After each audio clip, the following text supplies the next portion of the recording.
তার নাম বিশাল কাইত। কোন বিশেষণে তাকে বিশেষিত করতে হবে এবার বোধহয় নতুন করে বাংলা অভিধান খুঁজতে হবে মোহনবাগান সমর্থকদের।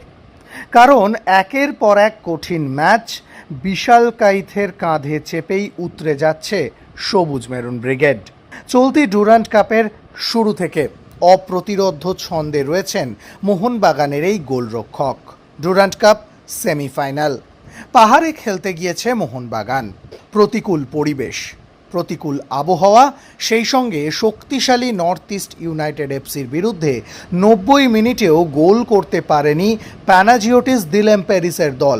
টাই ব্রেকারে যখন ম্যাচ গড়ায় তখন সকলের চোখ বিশাল কাইথের দিকে।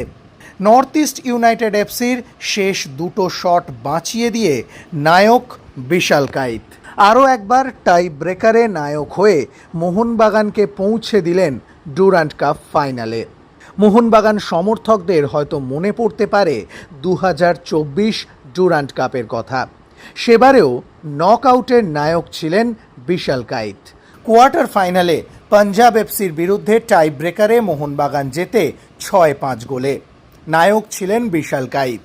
সেমিফাইনালেও একই ছবি, বেঙ্গালুরুকে টাই ব্রেকারে হারানোর পিছনে মূল কারিগর ছিলেন বিশাল কাইত। সেবারে শেষ রক্ষা হয়নি। ফাইনালে ঘরের মাঠে নর্থ ইস্ট ইউনাইটেড এফসির কাছেই টাই ব্রেকারে হারতে হয়েছিল মোহনবাগানকে। এবারেও ছবিটা কিছুটা একই রকম। কোয়ার্টার ফাইনালে জামশেদপুর এফসিকে মোহনবাগান টাই ব্রেকারে হারালো। সেখানে নায়ক হয়ে উঠলেন বিশাল কাইত। ম্যাচ যখন সাডেন ডেথে গড়িয়েছে তখন বিশাল কাইথের হাতেই আটকে গেল পেনাল্টি। জিতে গেল মোহনবাগান। এদিনও নর্থ ইস্ট ইউনাইটেড এফসির বিরুদ্ধে অপ্রতিরোধ্য ছন্দে ধরা দিলেন বাগানের বাজপাখি। ফাইনাল ডার্বি, সেখানেও নজর থাকবে বিশাল কাইথের দিকে।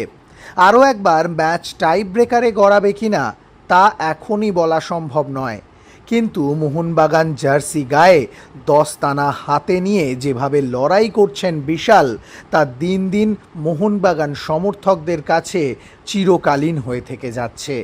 বিশাল কাইতকে মোহনবাগান সমর্থকেরা ঘরের ছেলে হিসেবে মনে করে নিয়েছেন। আর সেই বিশাল কাইত যেন মোহনবাগানের জন্য নিজেকে সর্বোচ্চ উচ্চতায় নিয়ে যাচ্ছেন, কখনো ম্যাচের মধ্যে, কখনো ম্যাচের বাইরে টাই ব্রেকারে।